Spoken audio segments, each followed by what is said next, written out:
Offlane and mid lane, we're actually seeing a jump in and Dendi with the help of Seneko getting first blood there. On top lane, looks like we've got a bit of action. Seneko again, my god, this man with his rotations.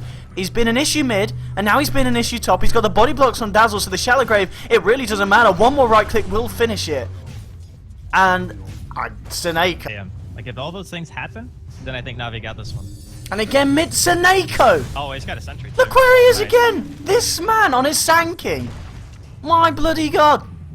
The Sand King is like actually winning them the game single-handedly right now. I was worried about the camera control, but I don't need to because I can just keep it double-clicked on Seneko at this point. I mean, yeah, easy. Oh dear. I mean, yeah, I'll take the rune. Yeah, double damage. Yeah, Seneko. Oh, he doesn't have mana. He's out. Oh, he might be in trouble. He's dead here, I think. He's got Art Style to help him out. Oh, I should have just turned around and hit the Nature's Prophet. Okay, it's so tanky. I mean, the Aphotic Shield will kill him when it goes off. Yeah, he's dead. Oh! No! No! Seneko! Oh, I love this guy. Oh, no, don't do it, Seneko. Oh, he went back in. There was another shield as well, so he was guaranteed dead. Now Dazzle's there to keep Goblack alive a little bit. He's got the shallow grave. So at the same time, they did manage to get the Nature's Prophet off as this chaser was. Yeah, I think as you said, this is going to be easy Roche, and maybe Navi just have to have kind of accepted that. And when they kind of came into the drafting and saw what Team Spirit had, they knew that they were dire side, they knew that they're going to be able to do this, and they will indeed, they'll get themselves Roche. But anti-mage at the moment, Perseverance at 1100 gold, should still be a pretty good timing on the Battle Fury, unless Team Spirit are able to take him down. And Team Spirit, they just group up, and they're going to power down the bottom lane and look to take a tier 1, and again, nothing really that Navi are going to be able to do to stop this. Ditchera, just having a bit of fun in the jungle there with the Invoker. But space is created here for the push to get on, and Team Spirit will take the tower. Yeah, this is the Team Spirit lineup being showcased in its full power here. There's actually nothing that Navi can do about their 5-men right now. They literally need blinks. If they don't have blink on Sand King and Puck, the defense is impossible. So they're even bringing Ditchera to middle lane, saying, okay, you need to help us push because Team Spirit pushed so fast that there's no way we can make a trade worth it like this. We just have the best. Yeah, look, now they're going again. I mean, yeah. Do you just accept that you're going to lose your tier 2s as well in this game? Yeah, you actually can't fight this. Like, Dendi's here because he's the only person who can spam without putting himself in harm's way. We talked about how Team Spirit have really bad catch. So he's actually the only person who can sit in lane and whittle the wave down. Yeah, they don't have to stop. Owen, this is Dazzle, Abba, Nature's Prophet, Lycan, Exort, Invoker. Like, is this where we're at again in Dota? Back to this point where you just power down lanes and win game? Yeah. I actually think that this is just going to be Rex, because they already glitched. And Artstyle's dead. Yeah, okay. Oh, it's a big dream call. Big waning rift onto 4 as well. The Mana Boy comes through. They'll burst down Invoker, but he's got the Aegis. There'll be the Shallow Grave keeping the Lycan alive here. He's still hitting away at the tower. Invoker now back for round 2. Gets the Forge Spirits out again. The Bash coming out from Akmo. Begin to force them back out. So we saw the ults come into play there. The Mana Void and the Dream Call. They want to do this though, because they burned Glyph. They burned Glyph, so they have to go.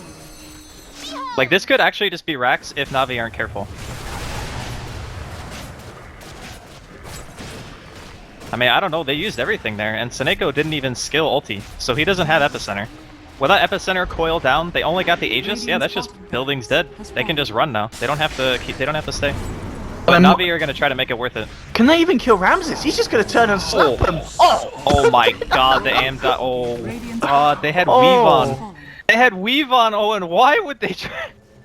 Oh dear. Okay, so Navi were in a position where they thought, okay, we can lose the Rax maybe, but if we don't get any kills out of this, then we are like totally screwed. So they're in the position where they feel, okay, we need to fight to try to get something in return because they saw Team Spirit trying to like run away. And then they forgot that there was Weave, and they pretty much got owned by a Dazzle heal and a Lycan. Oh man, I mean... That's a pretty Can Navi still win a game like this, where there's just so much momentum in the hands of Team Spirit at this point? I guess it seems like one of those games where they're just kind of counting on Team Spirit to cock up, really. Yeah, it's possible, but it's very unlikely, I feel. Just because the item timings are a little bit low. Like, on the bright side, they have the tier 1 mid. That's actually a fairly big deal. One lane being dead when you have AM close to Battle Fury is not the end of the game. The bigger issue is trying to keep the lanes pushed out sufficiently so that Team Spirit can't ever get to your base again, you know? Like, you want the AM and the puck to be, like, wave spamming constantly. You want the Sanking to get blink, not only for the team fight, but also because it's very hard for Team Spirit to catch those heroes. So Sanking's in one lane, Puck's in one lane, AM's in one lane. You have no blink initiator, you have no Orchid, you have, like... You really have no way of killing those heroes, and I think that's what Navi were banking on, is making it to that stage where they could get away with pushing out lanes forever, and they would win that game. But Team Spirit are just hitting their timing too quickly. Yeah, this is, in the fact, what level Necro have we got? It's just level 1 Necro on the Lycan, but it's still something. He's nearly hitting level 11 as well. Dendi, level 9, Blink and Tread. Seneko does now have a point in the epicenter at level 8, so they've got something else to add to these fights, but it's just so terrifying, this push. That's the tier 1 down, and again, Team Spirit probably not going to stop here. They're probably going to move on for the tier 2 as well. Sending the whole damn 100 gold from Blink. This is big. If he gets his Blink Dagger and gets one good epi, could be it could be a turnaround here. Okay. But he needs to be able to, like... I think he needs to kill the Dazzle. If he kills the Dazzle, the push is over. Radiant's middle tower has Because then they can't sustain. Like, the Dazzle is the only thing that's making this possible right now for them. If they can kill him, I think they have a shot at defending this. Oh yeah. My god. 15-minute mech on this man, and a man that he did die early on, but since that he's been kept his composure, and he's not. I mean, this is the thing. This is godlike, right? He's got what?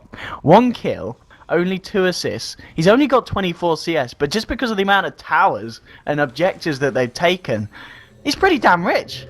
He really is. Oh, Iceberg. This could be a nice pick. Oh man, didn't get him. The Deafening Blast. Oh wow, everything being thrown down there. They say, we need a Dream Coil, we need a Burrow Strike. I mean, Seneko was there. I don't know. I guess it was maybe... It wasn't still on cooldown. I don't know why they necessarily felt they needed to throw down the Dream Coil. Meanwhile, same time, top lane, Akmo getting caught out on his own. And the 5-man push is going to now look towards the top lane. They've taken the tier 2 mid. They want to try and find this final tier 2 top. But as you said, Navi, they do have the epicenter blink on Seneko. Maybe that's what's going to be able to turn around. They're going to go straight for it here. Epicenter straight in with the waning wrist as well. The Burrow Strike onto 3. Nice grip. But always want to fly, stopping the Dazzle from doing anything. Dazzle's going to go down, but they've lost it, Chara. And Team Spirit is just turning and fighting. Ramses running down Artstar. The damage is too much. Bane's going to fall here. Seneko hiding and blinking out in the tree line. Dendi himself got to blink away and get himself out there with the illusory orb. And again, it's a nice combo, but you're only killing the goddamn Dazzle. Well, it would be okay just killing the Dazzle if they didn't lose their AM. Like, I would even say trading 1 for 1 like Bane for Dazzle is amazing for Navi, because again, he's the one who sustains the push. He's the guy who throws out the healing wave on the Treants and the Wolves to keep them alive. Because if they didn't have that, then between Sandstorm and just Orb Spam, I think they could defend their towers, and look, it's just being showcased now. With no Dazzle to keep the wave alive, like, Team Spirit can't actually breach the high ground. I think they're going to be more comfortable just waiting for Always Want to Fly to come back, the lane's pushed in, wait for the next Roshan, and just play it safe. And I think, wait, what's that on the... That is... So now they've got level 3 Necro on both the Invoker and the Lycan. I mean, I'm not saying it's great, Owen. I'm just trying to find a little bit of happiness for Navi, because killing the Dazzle was a good play. It's just... The trade was too heavy. Like, you can't lose a core for a support no matter what the position you're in, right? Like, you never want to make that trade. Okay, Burrow Strike. There's no epi and they know it. They only have coil. 50 seconds. Oh. This is a little bit You can't charge the ABBA? What's happening right now? Alright, I think he's dead. I mean, Mech's been popped. Akmo, he's been popped. And look at these. It's just game over, man. There's actually just no way they can fight I this. think you just rethink your life priorities now if you're Navi and say, right, we can't let Team Spirit do this because it wins games in 18 minutes. They had a very fragile lineup. Like, I can see where Artstyle's coming from with his opening draft. As soon as they opened with Invoker Dazzle, Artstyle already assumes that there's 5-man potential there. Just GG? between, yeah. I mean, GG. exactly, it's GG. They can't do anything about it. But, as I was saying, it's like, you open up Invoker Dazzle, and then you want something to be able to contest lanes, to delay the 5-man, and then you want something that can teamfight, is his mentality. So he picks Bane for the lane dominance, and then he picks Sand King for teamfight. And unfortunately for Seneko, even though he had like a pretty good early game, I think he actually just spent too much time doing things, like, he wasn't greedy enough. Like, if he had a blink maybe a couple of minutes sooner, had an Epi at level 6 when they were pushing the high ground bottom, maybe, you know, maybe they kill the Dazzle and stop that push. You don't know.